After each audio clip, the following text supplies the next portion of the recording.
Hello friends, स्वागत आहे तुमचं माझ्या चॅनलवरती. फ्रेंड्स, तुम्हाला जर व्हिडिओ आवडला तर व्हिडिओला लाईक करा, चॅनलला सबस्क्राईब करा आणि बेल आयकॉन दाबायला विसरू नका. चला तर मग आजच्या नवीन व्हिडिओला सुरुवात करूया.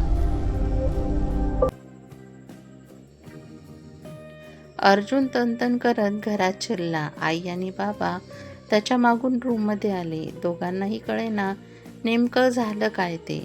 आपला मुलगा एवढा का चिडला ते. अर्जुन, काही सांगशील का? आता किती छान मूड होता तुझा. सर्वेशच्या मुलाला किती छान सांभाळलंस. वहिनी किती खुश झाली तुझं कौतुक ऐकून. एकदम भरूनच आलं मला. आईने अर्जुनचा मूड चांगला करण्याचा प्रयत्न केला. कौतुक म्हणे, तो सर्वेश माझा मावस भाऊ आहे ना, त्याच्या मुलाला माझ्याकडे सोडून गेला. तुम्ही सगळे उठून गेलात. मन रमले त्या मुलामध्ये. आजूबाजूला कोण आलं कळालंच नाही.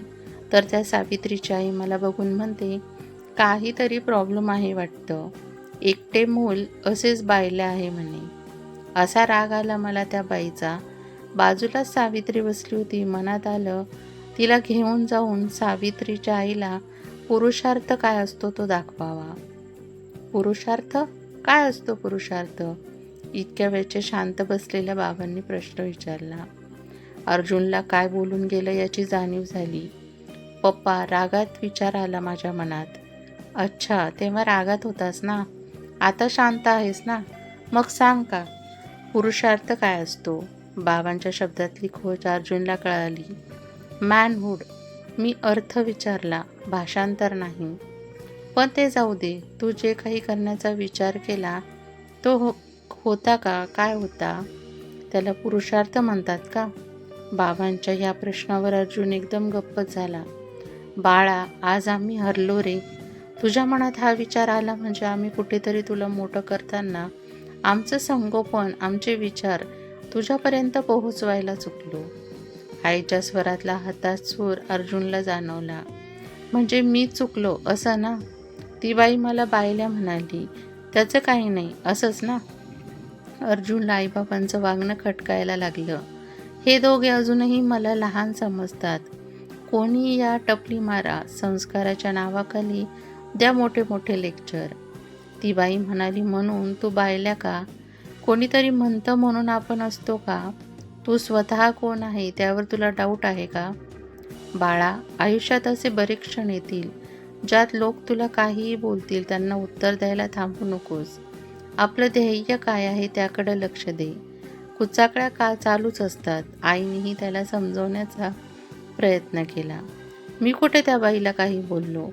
मी तर मनात विचार केला. अर्जुनचं प्रत्युत्तर तयारच होतं. आणि तो विचार केला त्याबद्दल तुला काहीच वाटत नाही का? बाबांनी त्याला प्रतिप्रश्न केला. तुम्हाला नाही वाटत का तुम्ही मुद्दा कुठल्या ना कुठले नेताय? एखादे आईवडील असते तर त्या बाईची खरटपट्टी काढली असती. आणि आमच्या घरी बघा, त्याचा राग इतका अनावर होत होता की त्याला आपली चुकीसुद्धा मान्य नव्हती. जगाने कसं वागावे हे आम्ही का सांगावं? आमच्या मुलाने कसं वागावे हा आमचा प्रश्न आहे.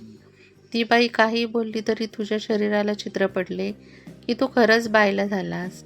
आघात होतोच ना की संवेदना मेल्या आहेत. माझ्या की मला काहीच फरक पडत नाही. अर्जुन वादालाच पेटला होता.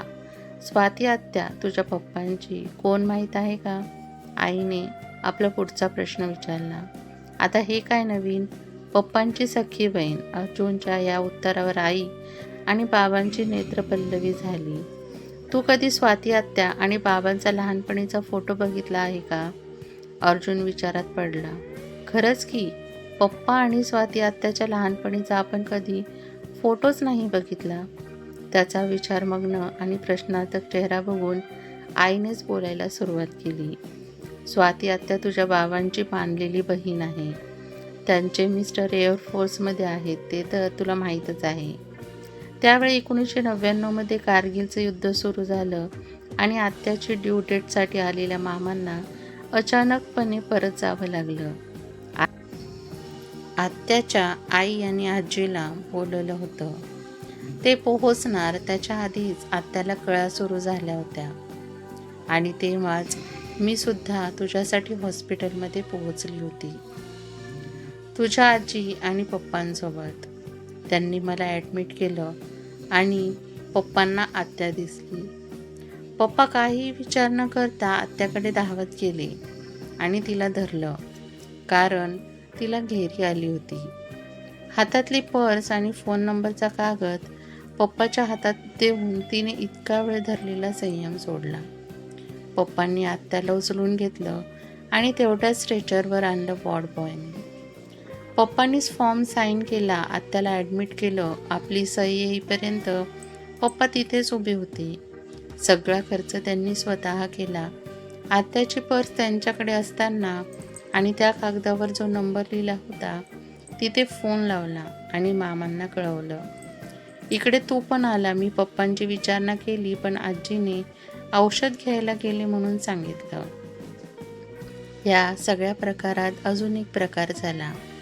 पप्पा जेव्हा आत्याला उचलून घेऊन स्ट्रेचरवर ठेवलं होतं, मध्ये नेलं, तेव्हा एक नर्स काही माहिती नसताना पप्पांना काय काय बोलली. आधीच कॉल करून ठेवायचा ना, बाईला अडकवून ठेवलं, कामवाली मावशीसुद्धा बोलली होती. पण पप्पांनी त्याकडे लक्ष तर दिलंच नाही, पण आत्याची मात्र पूर्ण काळजी घेतली. त्या दिवशी पप्पांनी केला होता तो धर्म, पुरुषार्थ, म्हणजे पुरुष धर्म पाळला आणि स्त्री धर्माला जगवलं. तो होता अर्थ, पुरुषार्थ, पैशाचा विचार न करता माणुसकी दाखवली. तो होता काम, पुरुषार्थ, दुसऱ्या स्त्रीला माताभगिनी समान मानलं. तो होता मोक्ष, पुरुषार्थ, फळाची अपेक्षा न करता त्यांनी कोणाला तरी निरपेक्षक मदत केली आणि जन्मभराची नाती कमवली.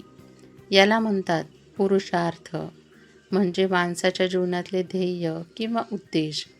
आणि एका बाईच्या काहीतरी बोलण्यावर तुला तिच्या मुलीच्या आयुष्याशी खेळायचा विचार येतो आणि त्यातच तुला वाईट वाटतं, तर नाही, उलट वाद घालतो आहे तू आणि एक गोष्ट करतो आणि तुझ्या संवेदनाची. अर्जुन नुसता निशब्द नाही झाला, तर त्याच्या चुकीची जाणीव होऊन त्याचे डोळे अश्रूंनी भरून आले. बाळा, या अश्रूंची आठवण जन्मभर मनात ठेव आणि करा पुरुषार्थ गाजव. बाबांनी आणि आईने एकत्र त्याला आशीर्वाद दिला. अर्जुनचे डोळे अश्रूंनी भरून आले. त्याच्या हृदयात एक नवा प्रकाश जागृत झाला होता.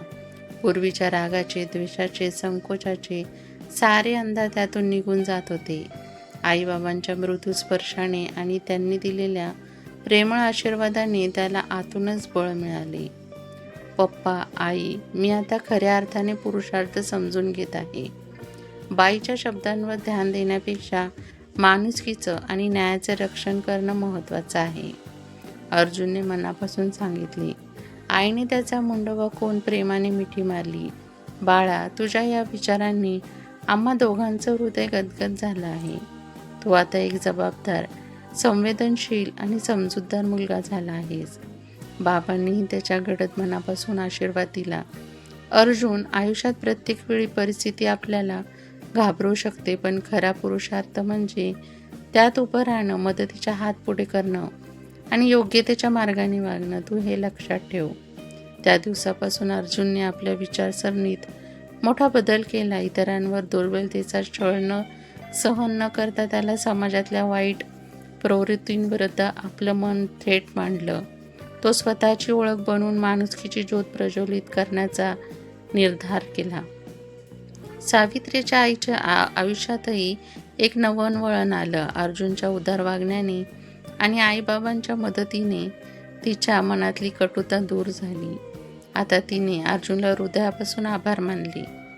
अर्जुनचा प्रवास सुरू झाला, एका असली माणसाचा प्रवास, ज्याचे हृदय माणुसकीने भरलेले होते. त्याचा पुरुषार्थ म्हणजे माणसाच्या जीवनातली खरी ध्येयपूर्ती. अखेरचा संदेश, पुरुषार्थ म्हणजे वय, ताकद किंवा अधिकार नसून दुसऱ्याच्या दुःखात साथ देणं, न्यायासाठी उभं राहणं आणि संवेदनशीलतेने वागणं. एक चांगला माणूस होणं म्हणजेच खरा पुरुषार्थ. ही कथा आपल्याला शिकवते की समाजाच्या नकारात्मक शब्दांनी आपला आत्मविश्वास आणि माणुसकीचे मूल्य कमी करू देऊ नका. प्रत्येक व्यक्तीमध्ये सच्चा पुरुषार्थ असतो. तो म्हणजे संवेदना, मदत आणि सहानुभूतीने वागण्याची सवय. एकदा आपण त्याचा अनुभव घेतला की आयुष्य भरभरून बदलू शकतो. फ्रेंड्स, तुम्हाला हा व्हिडिओ कसा वाटला हे कमेंट बॉक्समध्ये नक्की सांगा. तुम्हाला जर व्हिडिओ आवडला असेल तर व्हिडिओला लाईक करा, चॅनलला सबस्क्राईब करा आणि बेल आयकॉन दाबायला विसरू नका, जेणेकरून सर्वात आधी नोटिफिकेशन तुमच्यापर्यंत पोहोचेल. व्हिडिओ बघितल्याबद्दल धन्यवाद.